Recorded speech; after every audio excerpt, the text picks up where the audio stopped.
Greetings to everyone.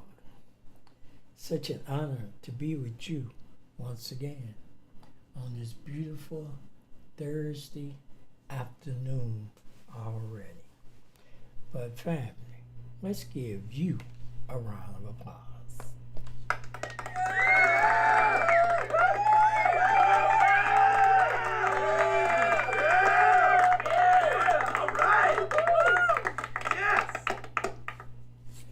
Family, friends, loved ones, yesterday the President of the United States either inadvertently or intentionally declared himself king on the throne. So family, I thought I would take today to go live with you, chit chat. If you want to call in the numbers here. But basically, I want to start with Civics 101, the balance of power, the three branches of government. When I was in high school many moons ago, they taught civics. I don't know if they even teach civics now. And many of us really don't know how the government functions. So I'm going to do my best to give an elementary breakdown. So basically, our Constitution, the United States Constitution, set up with three branches of government. Number one, the legislative. That's the branch that writes the laws, makes the laws. Here in Colorado, Denver, they're sitting down there on Colfax as we speak, writing laws, writing rules.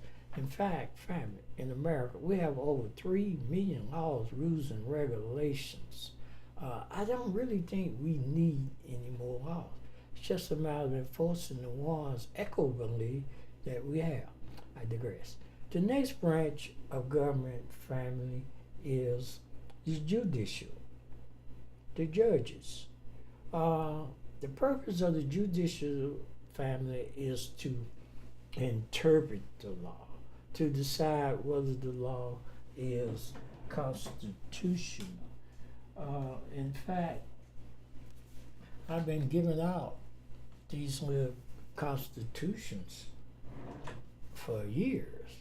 Most people have not read the Constitution in their lifetime, except maybe in civics in high school. They might have had this. Most people do not even have the Constitution in their home. They have the Bibles and the Qurans, but in reality, this is the only thing that's keeping America theoretically from keeping our doors in. It's the Constitution of the United States. This is how small it is, family. In fact, you can see this. This is the Constitution and the Declaration of Independence. I understand that people are having trouble getting these. If you contact me, I will see that to you that you can get a copy of the Constitution. So where I leave off with the judicial. Now let's get to the juicy part, family. The executive. The purpose of the executive, according to the Constitution, and I think that's Article 3. But once you get your constitutions, basically there's the articles breached out each branch of the government. Anyway, the president of the executive branch is the commander-in-chief, like the governor and the mayors, and their purpose is to enforce the laws. Now, unlike President Trump think that he can abolish the law, I'm not sure there's anything in the Constitution says the executive office can abolish the law. Their purpose is to enforce the law. But family, I think a lot of us can be going back to our Constitution now, with the situation being as it is, and many of these issues are going to wind up, excuse me, in court. Now,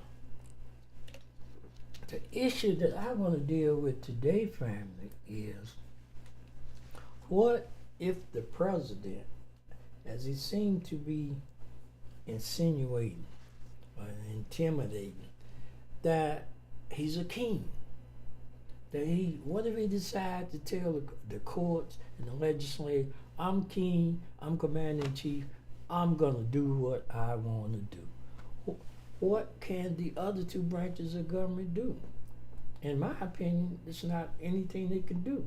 I think this was one of the flaws when the Constitution and this country was established, is that even though you didn't want a king, you gave the executive officer the power of the gun. And family, as I've been saying for 60 years, freedom comes out the barrel of a gun. Peace come out the barrel of a gun. That's why they call it a peacemaker. That's why they call a police officer a peacemaker. In fact, they say America is the freest country in America. Freedom come out the barrel of a gun. And I was dare say that the reason America is the freest, whatever that means, country in America, is because we have the biggest guns. Freedom comes out the barrel of a gun. Ironically, peace come out the barrel of a gun.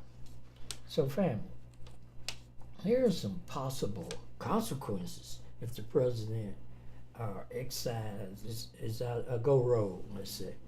Political backlash. But I don't think this president cares. And he got the people behind. Congressional acts. Congress can only write laws. That's about it. Judicial enforcement. That's the president. Legal and civil channel. Once again, that's the court. So family, I'm very serious about this. What if the president decides to go rogue and say that he's king and he's going to do his thing his way? What can be done? Now, the military, which is the real power, bang bang, can fight him. But then who's in charge of the military? Will the generals begin to fight among themselves as to who in charge? Will the military, the Army, the National Guard, even the police forces break down based on their political ideology, their culture, their race? What happens? Will there be chaos in the military? With the country almost equally divided, I would think the military probably is similar. So I don't know, family. If he decides to call himself king and say he's in charge, what can be done? Will we wind up in anarchy, chaos, and the best person or the best army or the best group win? I'd like to know, what do you think? If you're catching this video as I speak, using my new feature, my call-in feature, feel free to call in and discuss it with me on air. I hope I'm on air. I'm hoping live. And in the future, I'll be giving out notices to you as I start using the call-ins. I want to do interviews with you guys and get more hands-on and more feedback from you. So family, if you're listening, before I leave, you could call in, you could DM me, reach out to me. If you see this in a recording, you can leave tips and information on how you would think this plays out if Trump actually attempts to be the king and do his thing. Thanks a million for listening. This is my first official live broadcast. I hope to do many more in the future, and I hope to hear from you. But in the meantime, family, friends, loved ones, if you have legal questions, if you have consumer questions, I'm still your guy, 24/7, 365. And family, friends, loved ones, chill out, relax. It's a little crazy in America right now. Be vigilant. Be careful. how you talk to people. People are on edge. People are packing guns. Some legal, some not, some illegal. In fact, family, I often mention that you have to be careful nowadays how you look at people. I've had several people in my life experience said to me, "Who the hell you looking at?" And being a smart ass family, I used to say nothing. That didn't always work out so good. So family, relax, be chill, stay at home as much as you can, and thanks a million again, and peace.